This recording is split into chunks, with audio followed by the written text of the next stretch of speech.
Hello, আশা করছি সবাই ভালো আছেন। আমি আজকে যে ভিডিওটি নিয়ে এসেছি তার বিষয়বস্তু হলো Redmi Note 13 Pro Plus ফোনটির সমস্যাগুলো সমাধান করা। আপনারা জানেন এই ফোনটি বেশি দিন হলো বাংলাদেশে আসেনি, কিন্তু আসার আগে থেকেই এই ফোনটি সম্পর্কে সবার আগ্রহ ছিল তুঙ্গে। কিন্তু চাইনিজ রম হওয়ায় অনেকেই কিনতে ভয় পাচ্ছেন, আবার অনেকেই কিনে খুব বিপদে আছেন যে কিভাবে এর সমস্যাগুলো সমাধান করবেন। কিন্তু আসলে ব্যাপারটি খুবই সিম্পল।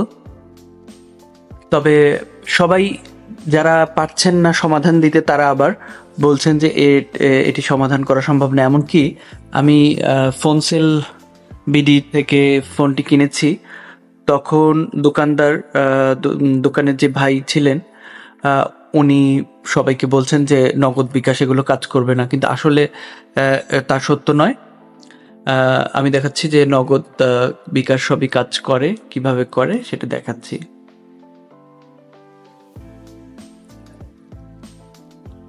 এই যে দেখুন আমার নগদ অ্যাপ লগ ইন হয়ে গেল।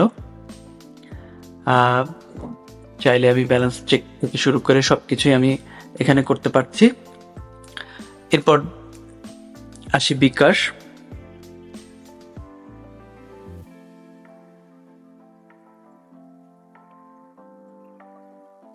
এই যে দেখুন বিকাশ অ্যাপও লগ ইন হয়ে গেল। এখানে আমি কোনো সমস্যা দেখতে পাচ্ছি না, এবং এগুলো কিভাবে ঠিক করেছি সেটি আপনাদেরকে দেখাই। এখানে আমি অ্যাপসে আসব। অ্যাপ মাঝে মাঝে খুঁজে পেতে সমস্যা হয়, আমার নতুন কিনেছি তাই। এখানে ম্যানেজ অ্যাপে গেলাম। এখন মনে করুন আমি বিকাশে আসলাম। এখানে যেগুলো আপনার প্রয়োজন আপনি অন রাখবেন ব্যাকগ্রাউন্ডে, সেগুলোতে আপনি অটো স্টার্ট দিয়ে রাখবেন, কিন্তু এতে ব্যাটারি খরচ বেশি হবে, এটা এরকম একটা ওয়ার্নিং দিল। আমি আবার অফ করে রাখতে পারি। আমার যেহেতু এটার নোটিফিকেশন সবসময় দরকার নেই তাই অফ রাখলাম। আর পারমিশনগুলোর মধ্যে আপনি এদিকে কিছু পারমিশন আছে যেগুলো দিয়ে দিতে হয়। এখানে গেট ডিভাইস ইনফো, এই অলওয়েজ অ্যালো এটা করে দিলে আপনার বিকাশ আপনার ডিভাইসের ইনফো পাবে, এবং আপনি কোন সিম ইউজ করছেন সেই বিষয়টি বিকাশ অ্যাপ জানতে পারবে, এবং তখন বিকাশ অ্যাপ ভেরিফাই করতে কোনো সমস্যা হবে না। এছাড়া আমাদের মেসেজিং অ্যাপ যেগুলো রয়েছে, যেমন হোয়াটসঅ্যাপ, টেলিগ্রাম ইত্যাদি কিংবা মেসেঞ্জার, এগুলোতে আপনি কি করবেন সেটি দেখাই।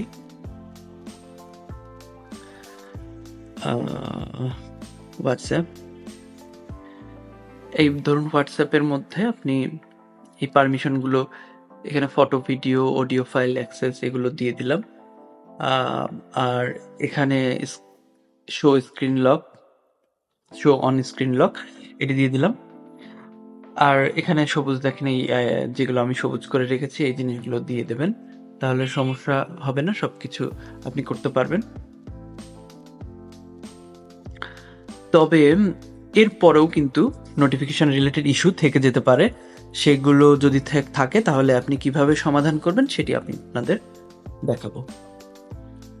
আমার দেখেন অনেকগুলো ব্যাংকের অ্যাপ দেখতে পাচ্ছেন, সবগুলোই আমার এখানে কাজ করে। আমি সবগুলো দেখালাম না, আমি দুটো দেখালাম, যেহেতু সবাই বিকাশ এবং নগদ অ্যাপ নিয়েই সাফার করছে বলছেন, এবং অনেকেই বলছেন, এবং এমনকি দোকানের বড় ভাই যিনি ফোন সেল করছেন তিনি বলে দিচ্ছেন আগে থেকেই, কারণ অনেকেই হয়তো ফোন বাসায় নিয়ে গিয়ে আবার ফেরত দিতে চলে আসতে পারে, এজন্য উনি আগে থেকেই বলে রাখছেন যে এটা কাজ করবে না। কিন্তু আসলে তা সত্য না। চাইনিজ রমে কিছু রেস্ট্রিকশন থাকে, যেগুলো প্রাইভেসি সেটিংস থাকে এবং ব্যাটারি অপটিমাইজেশন থাকে, সেই জিনিসগুলো আসলে জানতে হবে কিভাবে এগুলো ঠিক করতে হবে, তাহলে সমস্যার সমাধান হয়ে যাবে। আর অনেকেই যদি দেখুন আমার এখানে গুগলের উইজেট আছে, আসলে এখানে গুগল অ্যাপ ইনস্টল করা যায়, গুগলের একটা সার্ভিস আছে, আপনারা সেটা ইনস্টল করে নেবেন নতুন ফোন কিনেই। এখানে আমি আপনাদেরকে দেখাই, গুগল বেসিক সার্ভিস সম্ভবত ওটাকে বলে, অ্যাকাউন্টসেন্সি, তারপরে এই যে বেসিক গুগল সার্ভিস, এই বেসিক গুগল সার্ভিসটা এনেবল করে দিলে গুগলের অ্যাপ ইনস্টল করা যায়। আর কিন্তু তারপরও গুগলের সব কিছুর আপনি আইকন পাচ্ছেন, যেমন জিমেইল পাচ্ছেন, গুগল প্লে স্টোর পাচ্ছেন, সব কিছুর আইকন আপনি নিয়ে আসতে পারবেন। কিন্তু সমস্যার কথা যে গুগল যে অ্যাপটি সেটি এই ভয়েস সার্চ নামক একটি আইকন ক্রিয়েট হয়, সে কিন্তু এটা দিয়ে আপনি গুগল অন করতে পারছেন না, শুধু ভয়েস সার্চ অন হয়ে যাচ্ছে। এটি একটি সমস্যা। এখন আমি যেটা দেখাবো যে আপনি উইজেট কিভাবে আনবেন। এই গুগলের যে আমার ডেস্কটপে একটি গুগল সার্চ দেখাচ্ছে, আর এই নিচে একটি সার্চ বার ছিল ওদের সার্চ ইঞ্জিন, এটি অনেকে রেখে দিচ্ছেন, মুছতে পারছেন না। এটি আমি মুছে ফেলেছি, এটি কিভাবে মুছেছি এখন মনে পড়ছে না। যাই হোক, আপনারা অপশন পাবেন, না পেলে কমেন্ট করে জানাবেন, আমি তখন হয়তো সে সংক্রান্ত বিষয়ে আপনাদেরকে কোনো নির্দেশনা দেব। তো যাই হোক, আমি কিভাবে গুগল আমার হোমে আনলাম সেটি আপনাকে দেখাচ্ছি। এই উইজেটে আসবেন, হোম পেজে ট্যাপ করে ধরবেন, তারপর উইজেটে আসবেন। উইজেট অন করার পরে আপনি চাইনিজ কিছু লেখা দেখবেন, প্রথমেরটাতে যাবেন, তারপর এখানে দেখবেন নিচে অ্যান্ড্রয়েড উইজেটস লেখা। অ্যান্ড্রয়েড উইজেটে গেলে আপনি আপনার সমস্ত অ্যান্ড্রয়েডের যে ডিফল্ট, এই যেমন জিমেইল দেখছেন, ঘড়ি দেখছেন, তারপর আপনার অন্যান্য ইনস্টল করা অ্যাপগুলো দেখতে পাবেন, ব্যাংকের অ্যাপ, হোয়াটসঅ্যাপ সব আছে। তো এখানে আমি গুগল কোথায় আছে দেখাচ্ছি, এই যে গুগলের আইকনগুলো দেখুন।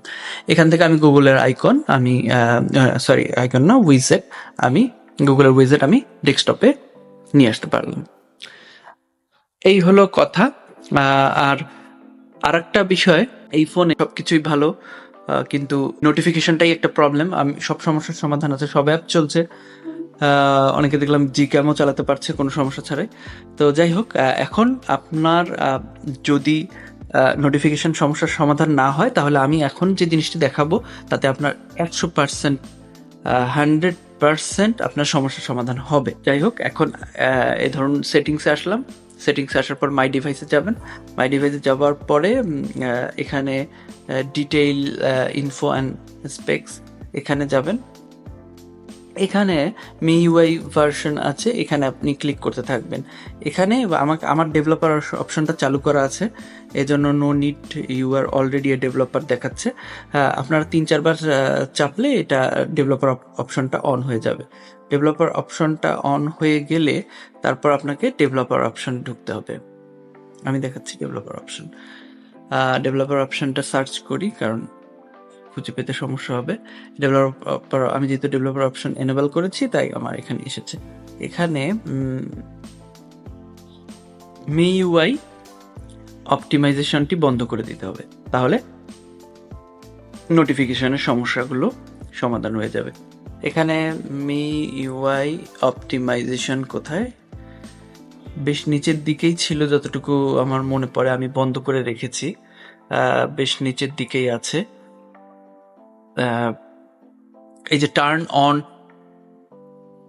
অন MIUI অপটিমাইজেশন, এটা আমি অফ করে রেখেছি। এই অফটা করার ফলে আমার নোটিফিকেশনগুলোর আর কোনো সমস্যা হচ্ছে না। আমি আপনাদের দেখাবো তারপরে আপনাদের অ্যাপগুলোর অবস্থা কীরকম। ধরুন আগে একরকমের অ্যাপ ইনফোতে গেলে একরকম দেখাতো, এখন কিন্তু অন্যরকম দেখাবে। দেখেন, এটা কিন্তু অ্যান্ড্রয়েডের ডিফল্ট অনেকটা। আর অন্যান্য অ্যাপ দেখাই, ধরুন এটা দেখেন, এখানে permission, no permission granted, permission, এই ইউআই গুলো দেখেন, এই জিনিসগুলো অ্যান্ড্রয়েড ডিফল্ট দেখাচ্ছে। MIUI এর যেরকম সেটা কিন্তু দেখাচ্ছে না এখন। তবে আপনি ওই ভিউটাও পাবেন। ওই ভিউটা পেতে গেলে এখান থেকে এখানে যে অ্যাপস আছে, আমি শুরুতে গিয়েছিলাম, সেই অ্যাপসে গিয়ে তারপরে ম্যানেজ অ্যাপসে গেলে, তারপর আপনি এখানে গেলে ওই ভিউটা আপনি পাবেন। এখানে অটো রিস্টার্ট এবং অন্যান্য অপশন পাবেন। তো তবে MIUI অপটিমাইজেশন বন্ধ করার পর আমার যেটি হয়েছে, আমি এখন অটো রিস্টার্ট না চালু করা অ্যাপগুলো থেকেও নোটিফিকেশন পাচ্ছি। যেমন গুগল নিউজ, গুগল নিউজ আমার অটো রিস্টার্ট চালু নেই, তো কিন্তু আমি নোটিফিকেশনগুলো পাচ্ছি। তো নোটিফিকেশন ইস্যু সলভ করতে গেলে MIUI অপটিমাইজেশনটি বন্ধ করে দিতে হবে। এটি হচ্ছে আপনার শেষ সমাধান এবং একমাত্র সমাধান, যেটি করলে আর কখনো নোটিফিকেশন নিয়ে সমস্যায় আপনি পড়বেন না। তবে এটি অফ করে দিলে কি হবে সেটি সম্পর্কেও আমাদের জেনে নেওয়া উচিত। আমি দুটো পরিবর্তন পেয়েছি। এক হচ্ছে আমার ব্যাটারি ইন্ডিকেটর, যেটি এখানে কয়টি অপশন আছে, ব্যাটারি ইন্ডিকেটরে যাই, তাহলে আমি আপনাকে বোঝাতে পারবো।